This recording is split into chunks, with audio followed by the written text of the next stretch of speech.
अहंकार का फल। एक समय की बात है। एक गांव में एक मूर्तिकार रहता था। मूर्तिकला के प्रति अत्यधिक प्रेम के कारण उसने अपना संपूर्ण जीवन मूर्तिकला को समर्पित कर दिया था। परिणामतः वह इतना पारंगत हो गया था कि उसकी बनाई हर मूर्ति जीवंत प्रतीत होती थी। उसकी बनाई मूर्तियों को देखने वाला उसकी कला की भूरी भूरी प्रशंसा करता था। उसकी कला के चर्चे उसके गांव में ही नहीं, बल्कि दूर दूर के नगर और गांव में होने लगे थे। ऐसी स्थिति में जैसा सामान्यतः होता है, वैसा ही मूर्तिकार के साथ भी हुआ। उसके भीतर अहंकार की भावना जागृत हो गई। वह स्वयं को सर्वश्रेष्ठ मूर्तिकार मानने लगा। उम्र बढ़ने के साथ जब उसका अंत समय निकट आने लगा, तो वह मृत्यु से बचने की युक्ति सोचने लगा। वह किसी भी तरह स्वयं को यमदूत की दृष्टि से बचाना चाहता था, ताकि वह उसके प्राण न हर सके। अंततः उससे एक युक्ति सूझ ही गई। उसने अपनी बेमिसाल मूर्तिकला का प्रदर्शन करते हुए 10 मूर्तियों का निर्माण किया। वे सभी मूर्तियां दिखने में हूबहू उसके समान थी। निर्मित होने के पश्चात सभी मूर्तियां इतनी जीवंत प्रतीत होने लगी कि मूर्तियों और मूर्तिकार में कोई अंतर ही ना रहा। मूर्तिकार उन मूर्तियों के मध्य जाकर बैठ गया।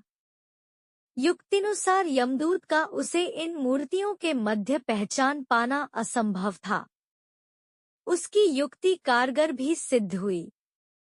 जब यमदूत उसके प्राण हरने आया, तो 11 एक सरीकी मूर्तियों को देख चकित रह गया। वह उन मूर्तियों में अंतर कर पाने में असमर्थ था, किंतु उसे ज्ञात था कि इन्हीं मूर्तियों के मध्य मूर्तिकार छुपा बैठा है। मूर्तिकार के प्राण हरने के लिए उसकी पहचान आवश्यक थी। उसके प्राण न हर पाने का अर्थ था प्रकृति के नियम के विरुद्ध जाना। प्रकृति के नियम के अनुसार मूर्तिकार का अंत समय आ चुका था। मूर्तिकार की पहचान करने यमदूत हर मूर्ति को तोड़ कर देख सकता था, किंतु वह कला का अपमान नहीं करना चाहता था। इसलिए इस समस्या का उसने एक अलग ही तोड़ निकाला। उसे मूर्तिकार के अहंकार का बोध था। अतः उसके अहंकार पर चोट करते हुए वह बोला, वास्तव में सब मूर्तियां कलात्मकता और सौंदर्य का अद्भुत संगम है। किंतु मूर्तिकार एक त्रुटि कर बैठा। यदि वो मेरे सम्मुख होता, तो मैं उसे उस त्रुटि से अवगत करा पाता। अपनी मूर्ति में त्रुटि की बात सुन अहंकारी मूर्तिकार का अहंकार जाग गया। उससे रहा नहीं गया और झट से अपने स्थान से उठ बैठा और यमदूत से बोला, त्रुटि? असंभव। मेरी बनाई मूर्तियां सर्वदा त्रुटिहीन होती हैं। यमदूत की युक्ति काम कर चुकी थी। उसने मूर्तिकार को पकड़ लिया और बोला, बेजान मूर्तियां बोला नहीं करती और तुम बोल पड़े। यही तुम्हारी त्रुटि है कि अपने अहंकार पर तुम्हारा कोई बस नहीं। यमदूत मूर्तिकार के प्राण हर यमलोक वापस चला गया। सीख: अहंकार विनाश का कारण है। इसलिए अहंकार को कभी भी बुद्ध पर हावी ना होने दे। बैल का दूध। हमेशा की तरह एक दिन मौका पाकर दरबारी बीरबल के खिलाफ बादशाह अकबर के कान भरने लगे। वे कहने लगे, जहां पनाह। बीरबल स्वयं को कुछ ज्यादा ही अक्लमंद समझता है। यदि वह इतना ही अक्लमंद है, तो उसे कहिए कि वह बैल का दूध लेकर आए। दरबारियों की बातों में आकर अकबर ने बीरबल की अक्लमंदी की परीक्षा लेने की सोची। बीरबल उस समय दरबार में उपस्थित नहीं था।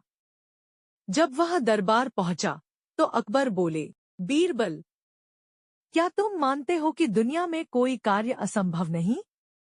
जी हुजूर, बीरबल में उत्तर दिया। तो ठीक है, हम तुम्हें एक काम दे रहे हैं। तुम्हें उसे 2 दिवस के भीतर करना होगा। फरमाइए हुजूर। आपके हर हुक्म की तामीली मेरा कर्तव्य है। बीरबल सिर झुककर अदब से बोला। जाओ जाकर बैल का दूध लेकर आओ, अकबर ने आदेश दिया। आदेश सुनकर बीरबल भौंचक्का रह गया।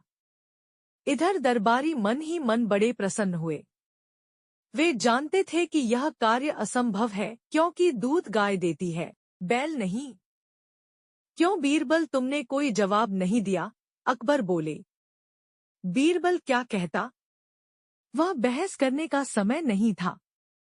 हामी भरकर वह घर लौट आया। घर आकर उसने गहन सोच विचार किया। अपनी पत्नी और पुत्री से भी चर्चा की। आखिरकार सबने मिलकर एक उपाय निकाल ही लिया। उस रात बीरबल की पुत्री अकबर के महल के पीछे स्थित कुएं पर गई और पीट पीट कर कपड़े धोने लगी। अकबर के महल की खिड़की उस कुएं की ओर खुलती थी। जोर जोर से कपड़े पीटने की आवाज सुनकर उनकी नींद खुल गई। खिड़की से झांकने पर उन्हें एक लड़की कुएं पर कपड़े धोती हुई दिखाई पड़ी। अकबर ने वहीं से चिल्लाकर उस लड़की से पूछा, बच्ची, इतनी रात गए कपड़े क्यों धो रही हो? बीरबल की पुत्री बोली, हुजूर, मेरी माता घर पर नहीं है। वे कुछ महीनों से अपने मायके में हैं। उनकी अनुपस्थिति में आज मेरे पिता ने एक बच्चे को जन्म दिया। दिन भर मुझे उनकी सेवा शुश्रूषा करनी पड़ी। कपड़े धोने का समय ही नहीं पाया, इसलिए रात में कपड़े धो रही हूँ। कैसी विचित्र बात कर रही हूँ बच्ची। आदमी बच्चे पैदा करते हैं क्या? अकबर कुछ नाराजगी में बोले। करते हैं हुजूर। जब बैल दूध दे सकता है तो आदमी भी बच्चे पैदा कर सकते हैं, बीरबल की पुत्री ने उत्तर दिया। ये सुनना था कि अकबर की नाराजगी हवा हो गई और वे पूछ बैठे, बच्ची, कौन हो तुम? हुजूर, ये मेरी पुत्री है, पेड़ के पीछे छुपे बीरबल ने अकबर के सामने आकर उत्तर दिया। ओह, तो ये तुम्हारा स्वांग था? अकबर मुस्कुराते हुए बोले। गुस्ताली माफ हुजूर, और कोई रास्ता भी नहीं था अपनी बात समझाने का। बीरबल अकबर की नींद में खलल डालने के लिए क्षमा मांगते हुए बोला। इधर अकबर भी बीरबल की अक्लमंदी का लोहा मान गए। अगले दिन रात का पूरा वृतांत दरबारियों को सुनाते हुए उन्होंने बीरबल को उसकी अक्लमंदी के लिए सोने का हार इनाम में दिया। दरबारी हमेशा की तरह जल भुन कर रह गए।